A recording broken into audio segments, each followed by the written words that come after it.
नमस्कार दोस्तों, आज मैं आपको बताऊंगी कि ज्येष्ठ मास में आने वाली अपरा एकादशी का महात्म्य क्या है और इसकी पौराणिक कथा। तो आइए शुरू करते हैं। अपरा एकादशी का महात्म्य।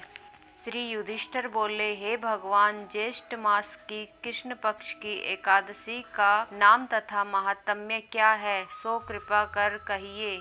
श्री कृष्ण भगवान बोले कि हे राजन, ज्येष्ठ मास के कृष्ण पक्ष की एकादशी का नाम अपरा है। यह पुण्य देने वाली है। जो मनुष्य इस एकादशी का व्रत करते हैं उनकी लोक में प्रसिद्धि होती है।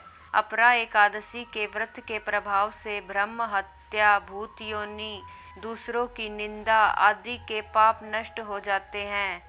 इसके व्रत से पर स्त्री के साथ भोग करने वालों की झूठी गवाही, असत्य भाषण, झूठा वेद पढ़ना, झूठा शास्त्र बनाना, झूठा ज्योतिषी, झूठा वेद आदि सब के पाप नष्ट हो जाते हैं। जो क्षत्रिय युद्ध से भाग जाए तो वह नरक को जाता है। जो शिष्य गुरु से विद्या ग्रहण करते हैं परंतु बाद में उसकी निंदा करते हैं तो वह अवश्य ही नरक को जाते हैं, पर वह भी अपरा व्रत करने से स्वर्ग को प्राप्त होते हैं। जो फल तीनों पुष्करों में स्नान करने से या कार्तिक मास में स्नान करने से अथवा गंगा जी के तट पर पितरों को पिंडदान करने से या बृहस्पति के दिन गोमती में स्नान करने से, कुंभ में श्री केदारनाथ जी के दर्शन करने से तथा सूर्य चंद्र ग्रहण में कुरुक्षेत्र में स्नान करने से मिलता है, वह फल अपरा एकादशी के व्रत के बराबर है। हाथी घोड़े के दान से तथा यज्ञ में स्वर्ण के दान का फल भी इसके फल के बराबर होता है। अपरा एकादशी के दिन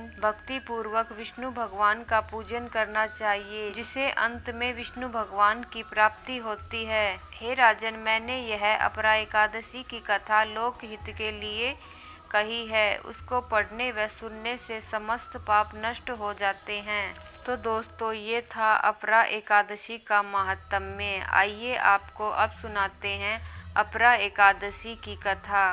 बहुत समय पहले की बात है कि एक महिध्वज नाम का राजा था। वह बड़ा ही धर्मात्मा था। उसके विपरीत उसका छोटा भाई व्रजध्वज बड़ी ही क्रूर प्रवृत्ति का था, अधर्मी तथा अन्यायी था। अपने बड़े भाई को अपना दुश्मन समझता था। उसने एक दिन अवसर पाकर अपने बड़े भाई राजा महिध्वज की हत्या कर दी और उसके मृत शरीर को जंगल में पीपल के वृक्ष के नीचे गाड़ दिया।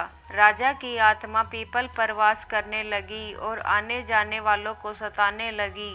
अकस्मात एक दिन धौम्य ऋषि वहां से जा रहे थे कि उन्होंने अपने तपोबल से प्रेत के उत्पात कारण तथा उसके जीवन का वृत्तांत सुना और समझा।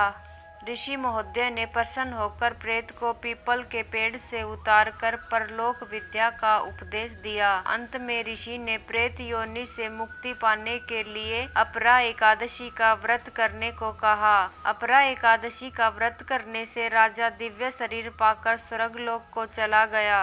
इस प्रकार राजा को अपरा एकादशी का व्रत करने से मोक्ष की प्राप्ति हुई। तो दोस्तों, ये थी अपरा एकादशी की कथा।